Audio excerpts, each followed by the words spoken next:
शिवाय गुरवे नमः। शिवाय गुरवे नमः। शिवाय गुरवे नमः। शिवाय गुरवे नमः।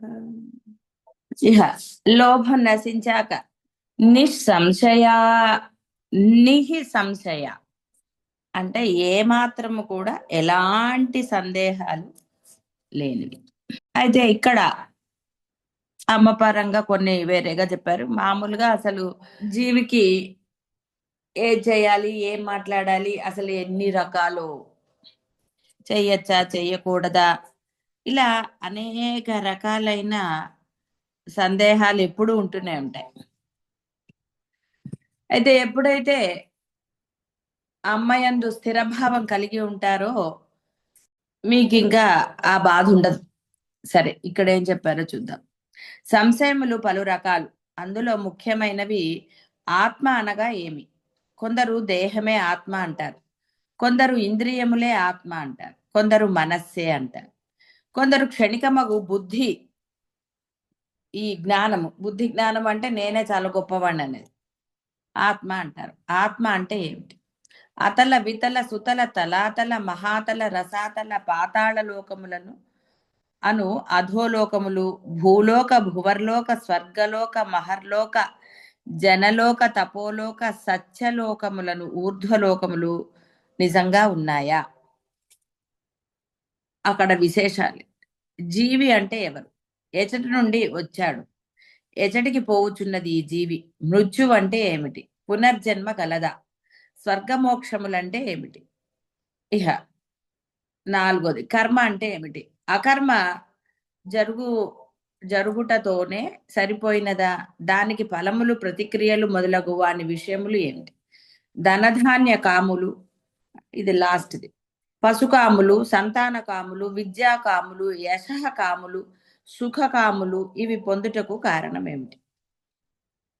ఇలా మనం చెప్పుకున్న జీవి యొక్క ఇవన్నీ ఇందులో ఉంటాయి. కాబట్టి ఇక్కడ ఇది ఉత్తమమైనది, మొదటిది. అంటే ఇది వస్తే ఇహ వాడికి మిగతా వాటితో సంబంధం లేదు. అంటే మిగతా వాటి ఆటోమేటిక్గా వాడికి ఆన్సర్. అంటే ఏది తెలుసుకుంటే నీవు ఇంకా ఏవి తెలుసుకోవాల్సిన ఆవశ్యకత లేదో అజా. ఇప్పుడు పాఠం మొత్తము చదవాలి అంటే చాలా కష్టం. సమ్మరీ చదివేసుకున్నారనుకోండి, అలాగే టీచరు కొన్ని ముఖ్యమైనవి చెప్పేశారు. ముఖ్యమైనవి చెప్పేసిన తర్వాత ఇంకా మళ్ళీ మిగతావన్నీ చదవరు. అంటే ఏది చదవాలో తెలుసుకున్న తర్వాత మిగతావి చదవాల్సిన ఆవశ్యకత లేదు. అదే విధంగా ఏది తెలుసుకున్న తర్వాత తెలుసుకున్న తర్వాత కాదు, ఏది తెలుసుకుంటే మిగతావన్నీ నీకు అర్థమైపోతాయి. మళ్ళీ వాటి గురించి నువ్వు ప్రత్యేకమైన శ్రమ పడక్కర్లేదు. అదే ఆత్మ. అది తెలుసుకుంటే ఈ అసలు నీకు ఏ బాధ లేదు. అంటే ఇంకా వేరేవి అయ్యో ఇదేమిటి అదేమిటి అన్న చింత లేదు. ఇందాక చెప్పుకున్నట్టుగా ఏం మాట్లాడాలి, ఏం మాట్లాడకూడదు, ఇలా రకరకాలు లేచింది మొదలు జీవికి ఎన్నో రకాలైన సంశయములు. కాబట్టి అసలైన సంశయం తీర్చుకుంటే ఇహ అసలు ఏది తీర్చుకోకర్లేదు, ఇహ రావు అని అర్థం. అందువలనే మొదట నిన్ను నువ్వు తెలుసుకో అన్నారు రమణ మహర్షి. ఎవరు ఏది అడిగినా కూడా అవన్నీ ఎందుకురా, మొదట నిన్ను నువ్వు తెలుసుకో, నేనెవరో తెలుసుకో, తర్వాత మిగతావి చూద్దాం అనేవారు. ఆ నేను తెలుసుకోవటము సరే. ఇవన్నీ చాలా సార్లు మీ అందరికి, కొత్త వాళ్ళకి కాదు కానీ పాత వాళ్ళందరికీ అదే కదా బోధ జరిగినది. ఇంకా కేవలం బోధ విన్న వాళ్ళ ఆచరణ మాత్రమే. ఎందుకు లేట్ అవుతోంది ఆచరణ అంటే మళ్ళీ ఏమంటాను చెప్పండి? బాహ్యం మీదున్న నిన్నటి వరకు చెప్పుకున్నారు.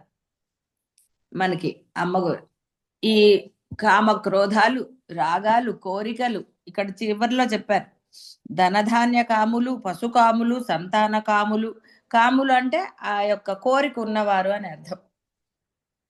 యశ కాములు, సుఖ కాములు, ఇలాంటివన్నీ. దానివల్లనే ఈ ఆత్మ. కాబట్టి ఈ సంశయం ఉన్న వాళ్ళు ఉన్నత భావానికి అంటే ఉన్నతులు అని అర్థం. ఎప్పుడైనా అంతే కదండి, మంచి వాళ్ళని ఒకటి, కొంచెం చెడ్డవాళ్ళు, ఇంకొంచెం చెడ్డవాళ్ళు, ఆ తర్వాత మరీ భయంకరమైన వాళ్ళు, ఇలా కేటగిరీస్ చేస్తారు. అదే విధంగా ఇక్కడ ఇలాంటివన్నీ అలాగే. దానికన్నా కొంచెం వాళ్ళు అసలు లోకాలు ఉన్నాయా, ఆ లోకాలతో ఏమిటి, స్వర్గ నరకాలు ఇవే కదండి. సో ఇన్ని లోకాలు తెలియకపోవచ్చు అందరికి, కానీ ఉన్నాయి 14 లోకాలు అన్నారు. అందుకని ఆవిడ 14 లోకాల్లో నువ్వు చేసిన పాపరాశి అంత తట్టుకోవడానికి కూడా చెప్పింది మనకి మొదలు. ఇలా రకరకాలు. కాబట్టి ఈ జీవుడు అంటే ఏమిటి, ఇలా అంటే ఇన్ని సందేహాలు వస్తున్నాయా, ఇవే అనవసరమైన ప్రశ్నలు. ఇంకా ఎందుకంటే మీకు ఇంత తెలిసిన తర్వాత మళ్ళీ ఇవి వచ్చా మీకు అని అడిగితే ఏం బాగుంటుంది, మీకు కూడా మొహమాటం వేస్తుంది కదా, రాలేదండి అనాల్సి వస్తుంది. ఎందుకంటే అలాంటివి. సరే రాలేదు, రాకపోయినా పర్వాలేదు కదా, అమ్మ అనుగ్రహం లభించింది కాబట్టి అమ్మ గురించి తెలుస్తోంది, అద్వైతము తెలిసింది. ఏది తెలుసుకుంటే ఇంకా మిగతావి తెలుసుకోక్కర్లేదు. కాబట్టి ఇక్కడ ఆ అమ్మకి అంటే ఆవిడే ఆత్మ కాబట్టి ఆవిడకి వేరే సంశయాలు లేవు అంటే అర్థం. ఆ అమ్మని తెలుసుకుంటే చాలు మీరు. ఇంకే అమ్మని తెలుసుకుంటే అంటే అమ్మ ఉంది, అమ్మ గొప్పదని కాదు, అమ్మ యొక్క లక్షణాలు, గుణాలు ఏమిటి, అమ్మ ఎలా వ్యవహరిస్తుంది, ఎంతమంది తిట్టుకుంటారు, ఎంతమంది ఎన్ని రకాలుగా అయోగ్యమైనవి మనం నిన్న చెప్పుకున్నాం, లోభత్వం చూపిస్తారు అమ్మ దగ్గర. అమ్మని ప్రార్థిస్తారు, కోరికలు తీర్చుకుంటారు, కానీ అమ్మకి సమర్పించేటప్పుడు ఆ యొక్క లోభత్వం అనండి, ఇంకోటనండి, ఇలాంటివన్నీ చేసిన అమ్మ మరలా నువ్వు ప్రార్థించినప్పుడు నీ కోరిక తీరుస్తుంది. అంటే అక్కడ ఆవిడ ఎలా ప్రవర్తిస్తుంది, ఈ లక్షణాలను నువ్వు గ్రహించాలి. అమ్మని తెలుసుకోవటం అంటే అది అర్థం. అంతే తప్ప అమ్మని తెలుసుకోవటం అంటే అయ్యో స్తోత్రం తెలుసండి, మొన్నే అర్థాలు వినేశాను నేను, అసలు చాలా గొప్పదండి అమ్మవారని నువ్వు ప్రశంసించడానికి. అమ్మ గొప్పది కాబట్టే ఆరాధిస్తున్నావు. నువ్వు మళ్ళీ ప్రత్యేకంగా అమ్మ గొప్పదని చెప్పటం కాదు, అమ్మ లక్షణాలు నీలో ఏంటున్నాయి, నువ్వు ఏవి ఆచరణలో పెడుతున్నావు, అప్పుడు నువ్వు ఆరాధించినందుకు అమ్మ సంతోషపడుతుంది. ఎవరైనా ఏమంటారండి, ఒరే నువ్వు డైలాగులు కాదురా, నువ్వు ఈ పని చేయి అప్పుడు నిన్ను మెచ్చుకుంటాను అంటారు. కాబట్టి వాళ్ళని వీళ్ళని గురువుల్ని వీళ్ళని మెచ్చుకోవటం కాదండి మీరు చేయవలసింది, ఫలానా వాళ్ళు చాలా గొప్ప వాళ్ళని నువ్వు మెచ్చుకోవాల్సిన ఆవశ్యకత లేదు. నీలో ఆ లక్షణాలు ఉన్నాయా లేదా అనేది చూసుకోవాలి. అంటే నువ్వు అసలు అది ఏది పెట్టకుండా ఒట్టిగా మెచ్చుకుంటే కూడా మంచి లక్షణమే అని, కానీ దానివల్ల ఉపయోగం ఏముంది, అందుకని దానివల్ల పెద్ద ఉపయోగం ఏమి లేదు. ఆ లక్షణాలని నువ్వు ఆచరణలో పెట్టగలగాలి. పెద్ద వేరే కష్టం ఏంటంటే లక్షణాలు ఆచరణ పెట్టడం అసలు దానంత సులభం ఇంకోట్లేదు.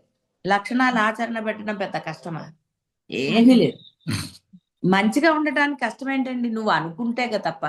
కని విని ఎరుగని ప్రత్యక్షాది ప్రమాణములకు గోచరము కాని ఈ పై సంశయములటువంటి సంశయములు పెక్కులు సాధారణ మానవులకు కలుగుతాయి.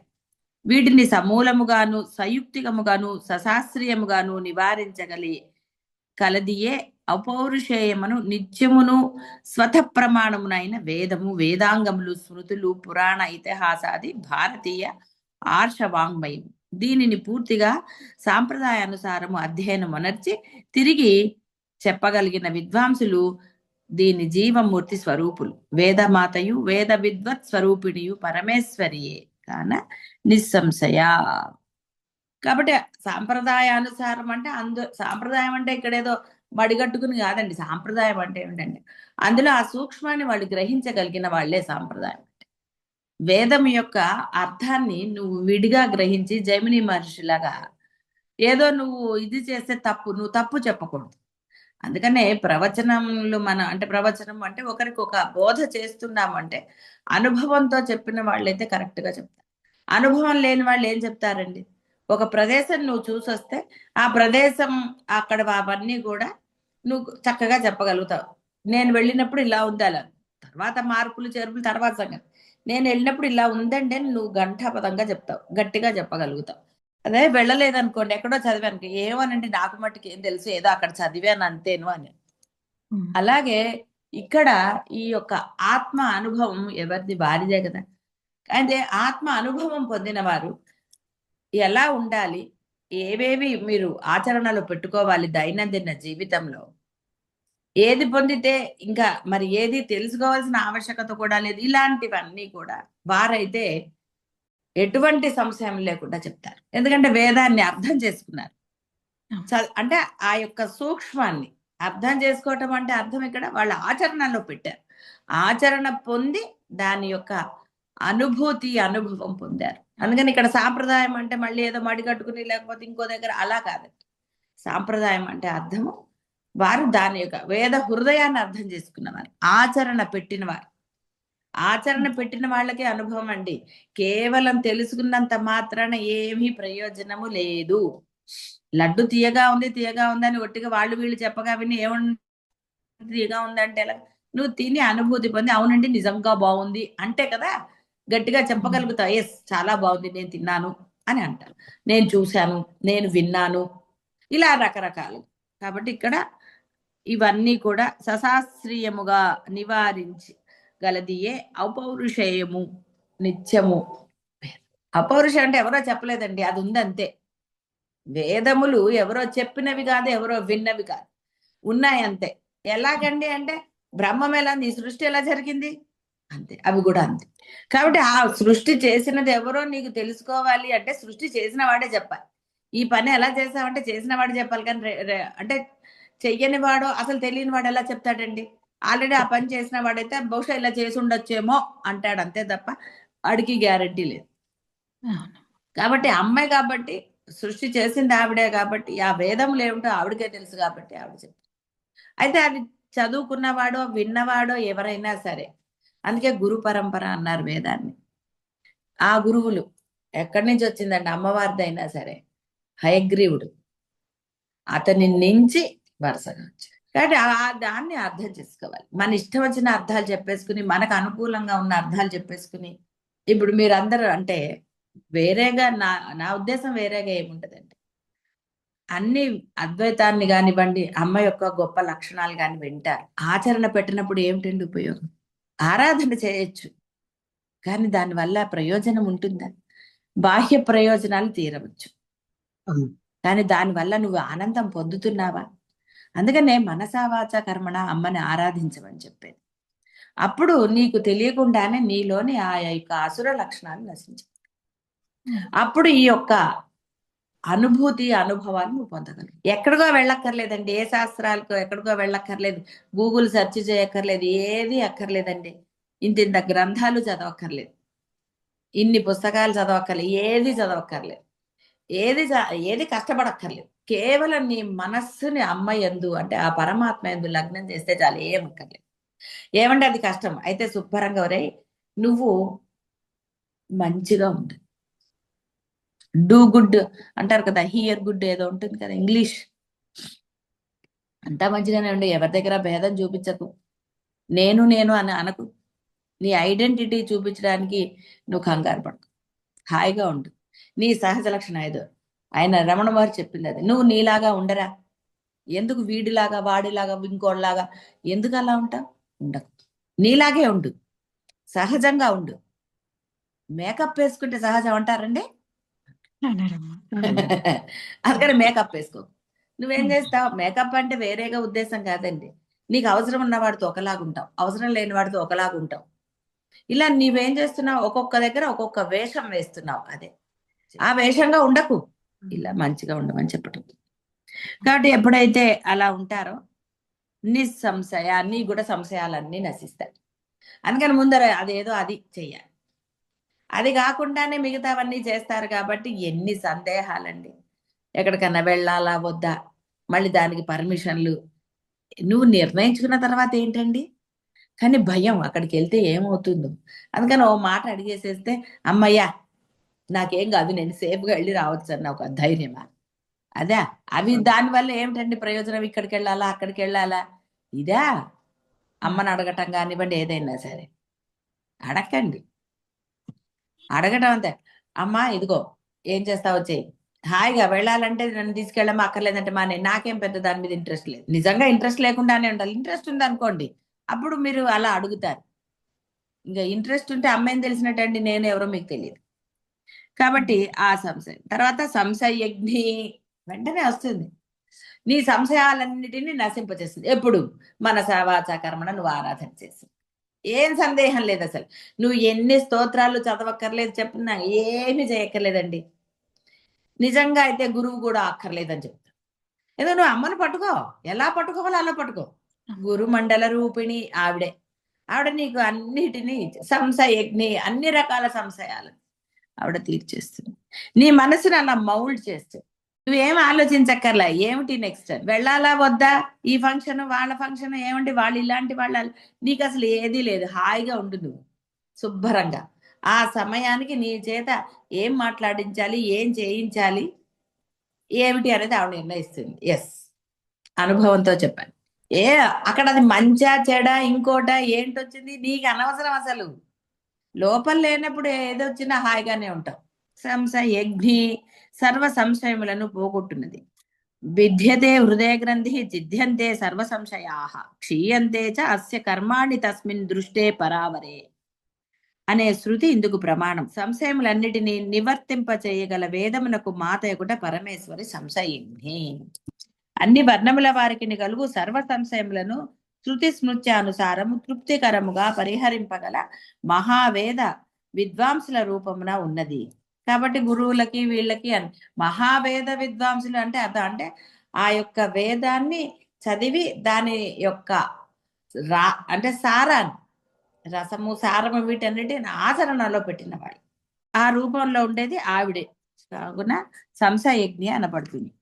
దేహేంద్రియాది దృశ్యమే తానను హృదయ గ్రంథి విడిపోయి తాను సచ్చిత్ ఆనంద దృగ్రూపుడను నిశ్చయ అద్వైత జ్ఞానము కలుగుటయే సంశయ నాశనము.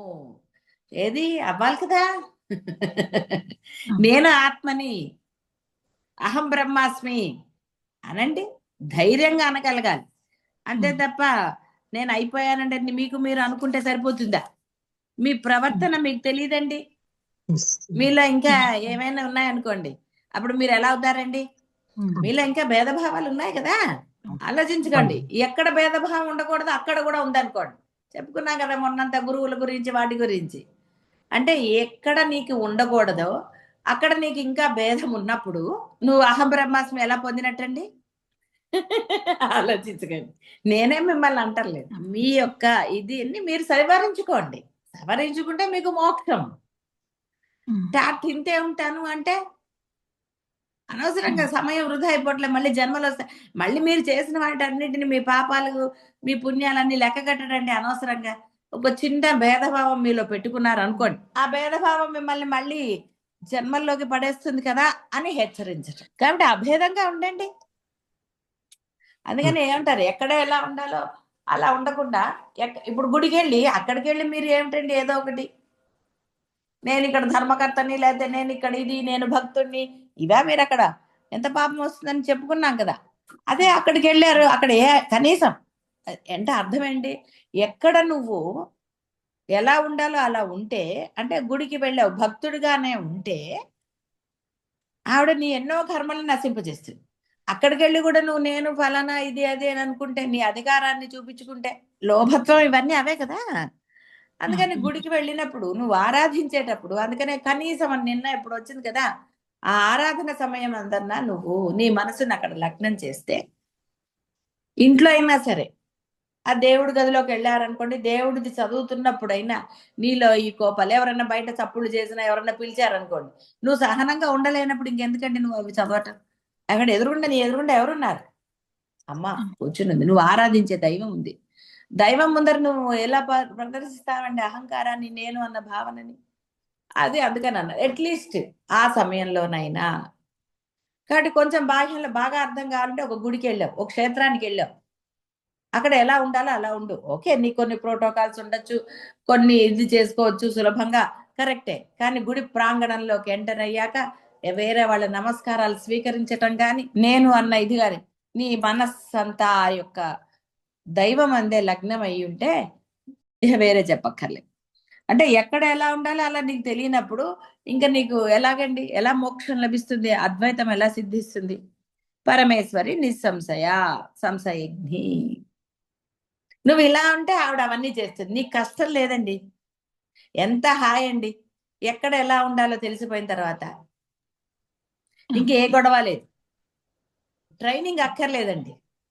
ఏమని ట్రైనింగ్ తీసుకుంటారు చెప్పండి? ఎవరి దగ్గర ఎలా ఉండాలో ట్రైనింగ్ పనికొస్తుందా మనకి? లేదు. ఏమీ పనికిరాదు. నిర్భవ, పుట్టుక గాని ఎట్టి మార్పు గాని ఏమాత్రము లేనిది. పుట్టుట, ఉండుట, వృద్ధి చెందుట, విపరిణమించుట, క్షయించుట, నశించుటాను 6 భావ వికారాలు ఏమాత్రము లేవు. దేహేంద్రియ బుద్ధి ప్రాణాది దృశ్యమంతా ప్రతిక్షణం నందు ఏదియో మార్పు చెందుతూనే ఉంటుంది. ఈ గతి మార్పు చెందుటయే భవము అనబడుతుంది. కేవల దృగాత్మ రూపణీయగు పరమేశ్వరికి ఏ మార్పు ఉండదు కాన నిర్భవా నజాయతే మిత్రేవా. భావ వికారాలన్నీ సర్వాధిష్టాన నిర్గుణ పరమాత్మ నుండియే కలుగును. పరమేశ్వరి నిర్భవ. ఆవిడ ఉంది కాబట్టి నీలా మార్పులు పుట్టినట్టు ఉన్నారండి. ఎన్ని మార్పులండి? ఇప్పుడైనా క్షణాంతో మార్పు లేదండి. ఇప్పుడు మాట చెప్తాడు, 10 నిమిషాలుగా అలా వద్దంటాడు. ఎన్ని రకాలండి? ఆలోచన లేనప్పుడు అసలు నిజంగా ఏ వికారం ఉండదు. సరే అనండి, ఏ జరగాలో ఆయన నిర్ణయిస్తారు కదా. ఎంత హాయ్ అండి.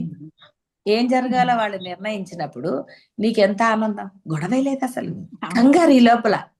ఎవరన్నా అడిగారు అనుకోండి, వీడు చెప్తాడు ఏదో వాడు అనుభవం, ఏదో గొప్పగానే ఏదో చెప్తాడు. ఆహా నేనే ఇక అప్పుడు నాకంట గొప్పవాడు లేడనో, వీడు పెట్టాడా లేదా అనో. ఎందుకండి టెన్షన్? చెప్పారు, పెడితే పెడతాడు, లేకపోతే లేదు. వాడి బుద్ధి అనుసారం. ఇందాక వచ్చింది కదా బుద్ధి విజ్ఞానమే అని. వాడి బుద్ధి ఎట్లుంటే అట్లా. వాడికి చెప్పడం వేస్ట్ అండి. ఇలా అంటే భవము లేనిది, ఎటువంటి భావ వికారాలు లేవు. మీలా భేదభావమే అదే భావం అని వచ్చింది కదా. భేదం ఎక్కడ ఉండకూడదు అక్కడ ఉంటుంది. అయి నేను అంటున్నారు. ఇక నేను అన్నాక చేసేదేంది, చెప్పేదేంది? అన్ని జరుగుతాయి. వికారాలన్నీ కలగవండి. ఎన్ని వికారాలండి నేను అనగానే? బోల్డ్ వికారాలు. బయటికి కనపడపోవచ్చు, లోపల లేవండి వికారాలు. ఎన్ని వికారాలు. అందుకని ఆవిడేమంటుంది, అట్లీస్ట్ ఎవరి దగ్గర ఉండకూడదో అక్కడ మటుకు నువ్వు లేకుండా ఉండరా, మిగతా సంగతి ఆవిడ చూస్తుంది. ఆరాధించే సమయంలో కానివ్వండి, గురువుల సమక్షంలో కానివ్వండి, గురువుల పట్ల కానివ్వండి, దైవం పట్ల కానివ్వండి, మీరు క్షేత్రానికి వెళ్ళినప్పుడు, గుడికి వెళ్ళినప్పుడు, అంటే ఏవైతే ఉన్నత ప్రదేశాల్లో ఉన్నతులో వారి పట్ల మీరు భావ వికారం లేకుండా ఉండండి. ఇది వాళ్ళ కోసం కాదండి, మీకోసమే. ఎందుకంటే మీరు ఎన్నెన్ని పాపాలు చేశారో మీకు తెలియదేమిటి? చేశారో చేస్తున్నారో ఎవరు చెప్పాలండి? ఎవరు అక్కర్లే, మీకు మీరే. మరి అవన్నీ నశిస్తాయి కదా. ఎంత హాయ్ అండి. అమ్మయ్య చేసిన పాపం నశించి ఓ వెధప్పం చేసి ఎవరికి తెలియలేదంటే ఎంత సంతోషిస్తారండి. అమ్మయ్య నేను తెలియలేదే. కొత్త కోడలు ఏం చేసింది పాపం, ఇది నిజంగా జరిగిందే, ఏం జోక్ కాదు. పాప అన్నం విడిగా ఉండటం నాది ఏదో అయ్యింది ఆవిడకి. కూర చేసినప్పుడు ఏదో మొత్తానికి గిన్నె శుభ్రంగా మాడిపోయింది. అత్తగారు అప్పుడు లేదు లక్కీగా. అయితే ఆ అమ్మాయికి ఏం చేయాలో అర్థం కాలే. బయట పారేయటం కుదరలా. తీసుకెళ్లి గదిలో బీరువా కింద అక్కడ దాచేసింది. దాచేస్తే వాసన ఊరుకుంటుందండి అనుకుందంటే, అమ్మయ్య ఆవిడ వచ్చే లోపల అని. అయితే ఏదో వాసన వస్తుందంటే ఏమిటో ఏమిటో అనేసుకున్నారు వీళ్ళు. అత్తగారు అదేదో అడిగితే నాకు తెలియదు అంటుంది. ఆ గిన్నె ఏదో వస్తాయి కదండి పాపం. మరి అత్తగారు ఇంట్లోకి కోడలు వెళ్ళింది కదా కాపురానికి. మరి అత్తగారికి తెలుస్తాయి కదా గిన్నెలు. ఏమో నాకు తెలియదు అంటారు. అది ఏమైందంటే ఓ వారం 10 రోజులకు బయటపడింది. ఏదో పని ఉంటుంది బీరువా కింద, ఎక్కడో ఏదో పనమ్మాయి ఉడుస్తుందో, ఈవిడే ఊడ్చిందో, ఏదో అయింది. దాని బదులు తిట్టిందని చెప్పి మాడిందంటే అయిపోయేదా? దాని బదులు గప్చుప్గా తీసుకెళ్లి ఏ డస్ట్బిన్ లో పారేస్తే కూడా ఉండేది కాదు కదా. ఇక్కడ ఒకటికి ఇంకోటి ఎలా అయిపోతాయి చూడండి పాపం కంగారికి. అది అసలు ఏ వికారం లేదనుకోండి, చక్కగా ధైర్యంగా చూసుకోలేదండి మాడింది అన్న ఏదో ఒకసేపు సణిగో ఏదో చేసి అయిపోతుంది. ఏ వికారాలు లేకపోతే. వికారాలు ఉంటే ఏం చేయాలని ఆలోచిస్తారు. కరెక్ట్ ఆలోచన వస్తే పాపం పట్టుబడేది కాదు. కరెక్ట్ ఆలోచన రాకపోతే పట్టుబడింది కదా. కాబట్టి ఆవిడ అలాంటి ఏవి లేవు. కాబట్టి అమ్మ నిర్భవ, భవనాశిని. అన్ని ఎక్కడ ఈ లింక్ అండి. అందుకని మన ఇష్టం వచ్చినట్టు చదవడానికి లేదు. ఈ భవంలో కలిగే వికారాలు భవనాశిని. నీకు అసలు హాయిగా మోక్షం ఇస్తానంది కదండి, ఇంకేం కావాలి. కాబట్టి భవనాశిని, పుట్టుకను సంసార బంధమును లేకుండా చేయున్నది. గర్భవాస క్లేశములు లేకుండా చేస్తుంది. అజ్ఞాన రూపముకు పునర్జన్మ బీజాన్ని నశింపచేస్తుంది. నిర్భవను పై నామ వివరణమే ఈ నామమునకు వర్తిస్తుంది. దృశ్య రూపముకు దేహేంద్రియ బుద్ధి ప్రాణాదుల యొక్క భవమును అవిద్యను జన్మ మృత్యు పరంపర నిశ్శేషముగా నాశనం చేస్తుంది. కాబట్టి భవనాశిని, కాబట్టి నిర్భవ, కాబట్టి భవనాశనం చేస్తుంది. ఇంకా చాలా క్లియర్ గా ఉంది కదా. పునర్జన్మ బీజాన్ని నశింపజేస్తుంది. ఎప్పుడు అలా ఉంటే నశింపజేస్తుందండి. ఎక్కడ నువ్వు ఉండకూడదు అక్కడే ఉంటే ఆవిడ ఎందుకు ఆవిడకి ఏం అవసరం అండి? ఆవిడకి ఏం అవసరం లేదు అలాంటి. ఒకటి నువ్వు నీలాగా ఉండి ఆ అమ్మ లక్షణాలతోటి అలా ఉండిపో. నువ్వు ఏ గుడికి వెళ్ళక్కర్లేదు, ఏది చేయక్కర్లేదు, ఎవరిని ఏది చెక్కల, హాయిగా ఉండొచ్చు. వికారం లేకపోతే నిర్భవాగా ఉండొచ్చు కదా. భావరహితం, భావాతీతం ఉండొచ్చు. అలా ఉండలేకపోతేనే కదండి ఈ గొడవలన్నీ. అందుకని ఏమన్నారు, ఒరే నువ్వు బాహ్య ప్రపంచంలో అంటే నీ యొక్క బంధువుల పట్ల రండి, వేరే ఎవరి పట్ల, మనుషుల పట్ల, వస్తువులు, అట్లీస్ట్ ఇలాగా గురువుల దగ్గర, గురువుల పట్ల, దైవము దగ్గర, దైవము పట్ల భావ వికారాలు లేకుండా ఉండు. అప్పుడు ఆవిడ అవన్నీ చూసుకుంటాడు. నీ వల్ల కానిది ఆవిడ వచ్చేస్తుంది. ఎందుకంటే ఆవిడ సర్వసమర్థురాలు. ఆవిడ వల్లే నువ్వు ఈ రోజు ఇలాగా ఈ భావ వికారాలతో ఉన్నావు. కారణం ఆవిడ కాదు, ఆవిడ ఉంది అంతే, సాక్షిగా నీలో ఉంది. పోనీ కదా అని నీకు అవకాశం ఇస్తుంది. ఒరే భావ వికారాలు లేకుండా ఉండరా అని నీకు అవకాశం ఇస్తాను. నేను భావ వికారాలు అంటే ఓకే, నీ జన్మలు అంటే ముందర జన్మలవి, మళ్ళీ జన్మలవి, ఇక అసలు చెప్పక్కర్లే కదండి లెక్కలు. మీకు బాగా తెలుసు కదా, ప్లస్ మైనస్ ఇంటూలు డివిజన్స్ అన్ని మీకు బాగా వచ్చు. ఏమంటే నాకు రావు అంటే పర్వాలేదు, నీకు రాకపోయినా ఆవిడకి బాగా. కాబట్టి ఇక్కడ ఆ యొక్క పునర్జన్మలని అజ్ఞాన రూపముకు దాన్ని నశింపజేస్తుంది. దేహేంద్రియ బుద్ధి ప్రాణాదుల యొక్క భవాన్ని, అవిద్యని ఆవిడ నాశనం చేస్తుంది.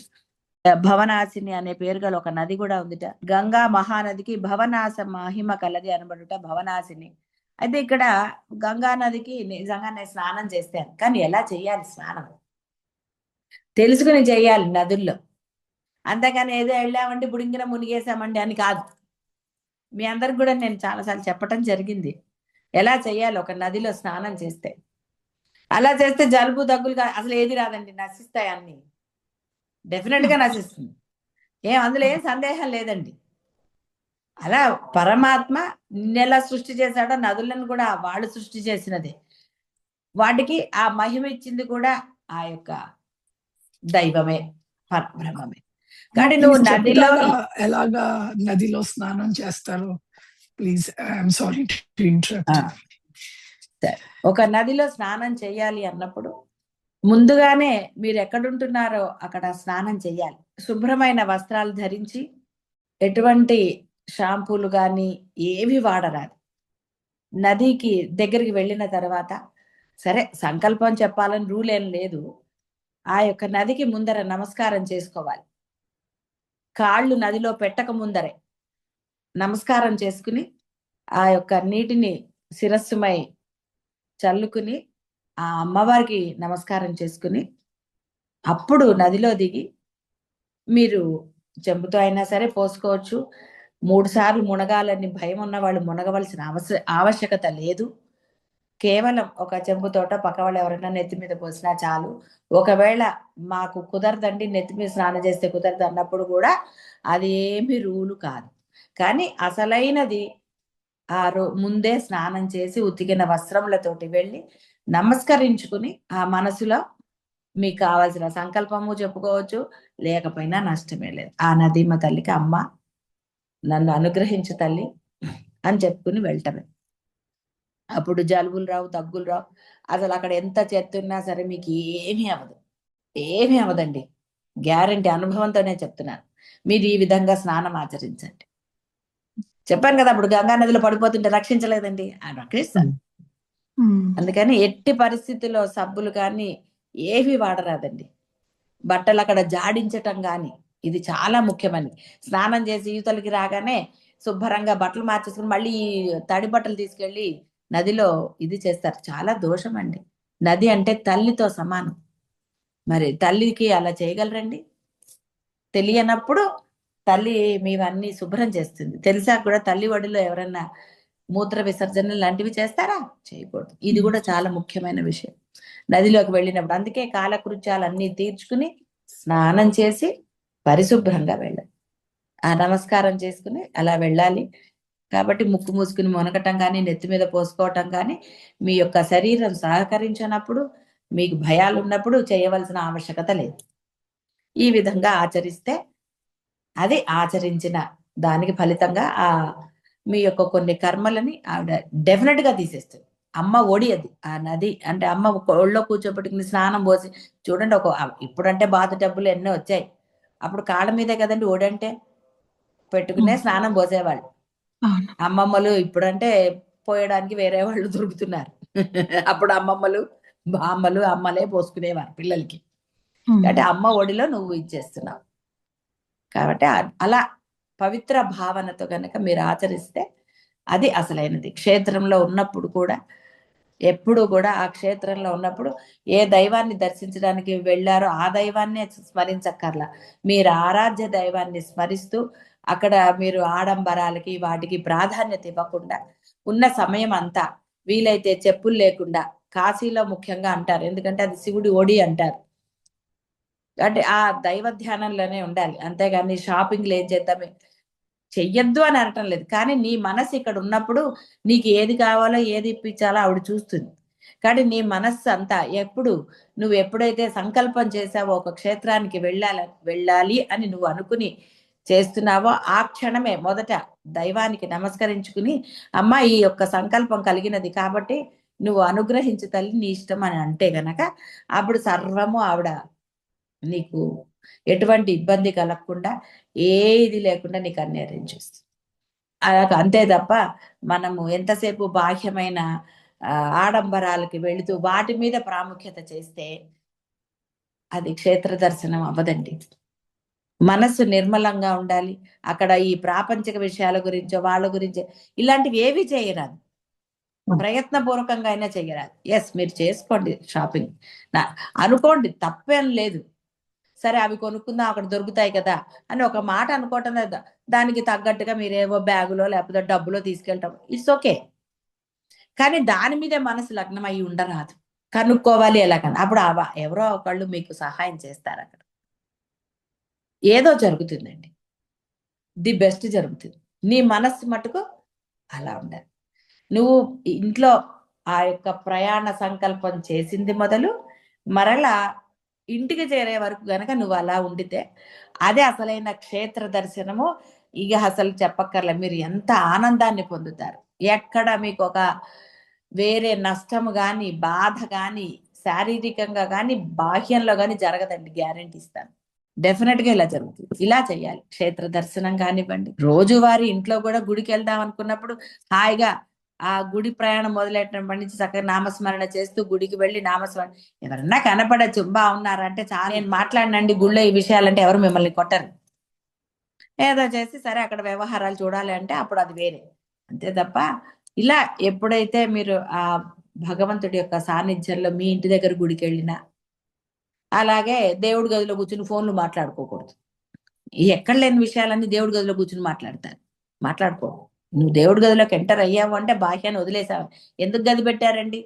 ఈ బాహ్యాన్ని వదిలి అందులోకి వెళ్ళారు. అక్కడ అమ్మ ఉంది, ఆరాధించే దైవం. మీరు అలా ఉండిపోవాలి దేవుడి గదిలో. అంతేగాని అక్కడి నుంచి అరుపులు, కేకలు అలాంటివన్నీ చేయరా. అక్కడ మీ గొంతు వినపడరాదు గట్టిగా. స్తోత్రం యొక్క గొంతు తప్ప వేరే గొంతులు వినపడరాదు.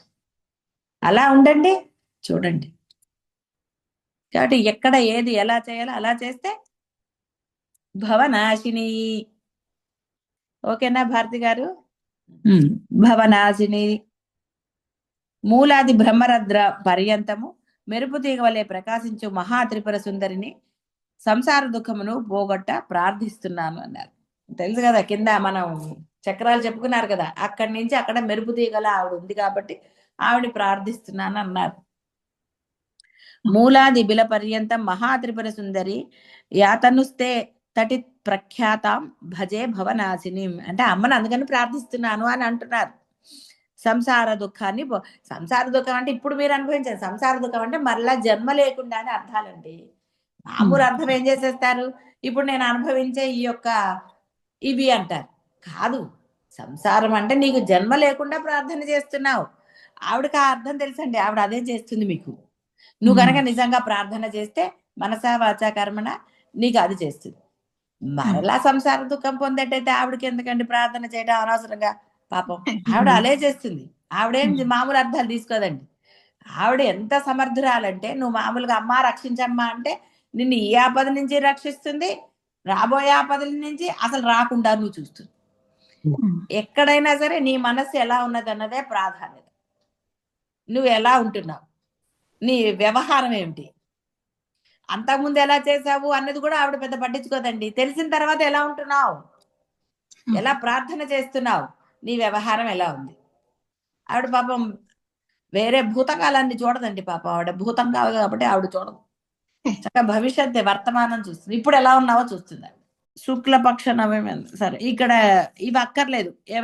ఏమేం చేస్తే ఈ అది మీకు అక్కర్లేదు. ఎందుకంటే అదొక్కటి చేశారనుకోండి, అమ్మయ్య నేను చేసేసాను నా పాపాలు పోయాయి అంటారు. శాస్త్రంలో చాలా రకాలుగా చెప్తారండి. పాపాలు నశించడానికి ఎన్నో ఉన్నాయి. చేసిన పాపం చెప్తే పోతుంది, ఇలా ఎన్నో ఉన్నాయి. అలా ఎన్నాళ్ళండి ఇది పోగొట్టుకుని మళ్ళీ ఇంకో పాపం చేసి మళ్ళీ పోగొట్టుకుని ఎన్నాళ్ళు. నిజంగా పాపాన్ని పోగొట్టే ఆ యొక్క ఏదో చర్యలు ఉంటాయి కదా, యజ్ఞాలు యాగాలు, వాళ్ళు మటుకు సరిగ్గా చేయకపోతే అప్పుడు పాపం ఎక్కడి నుంచి పోతుందండి. యజ్ఞం చేసేవాడు సరిగ్గా మంత్రం చెప్పలేదు, అప్పుడు నీకేమిటైంది, నీది పోదు, అతనికి ఇంకోటి వస్తుంది. అది అతని సంగతి తర్వాత. కాబట్టి ఎందుకండి, హాయిగా ఏ యజ్ఞ యాగాదలో శారీరక శ్రమ లేదు, మానసిక శ్రమ లేదు, డబ్బులు నష్టపోవు, ఏవీ లేవు. నేను ఇంకా మీకు ఇందాక అసలు ఈ కామాల గురించి ఎందుకు చెప్పలేదంటే, ఎందుకంటే మీకు తెలిసినవే కదా. ఈ కాముల గురించి చెప్పలేదు, అందుకని ధనదాన కాములు, పశు కాములు, సంతానం, విద్య, ఇవన్నీ ఎన్నండి. ఇవన్నీ ఏం చెప్తాం, మీకు తెలియంది కాదు కదా. కోరికల లిస్ట్ తగ్గుతుంది ఏంటండి, అబ్బో లిస్ట్ ఎప్పుడు ఉంటుంది, ఇన్ఫినిటీ లిస్టులు. అదే ఇక్కడ చెప్పేది. కాబట్టి అనవసరంగా ఇవి చేసి ఇవి చేస్తానండి, అది చేసి పాపం పోగొట్టుకుంటానండి అంటే మళ్ళీ పాపం చేయండి. ఎందుకండి, ఒక్కటేసారి నశించాలి కానీ ఒక్కొక్కటి ఎంత చిరాకండి.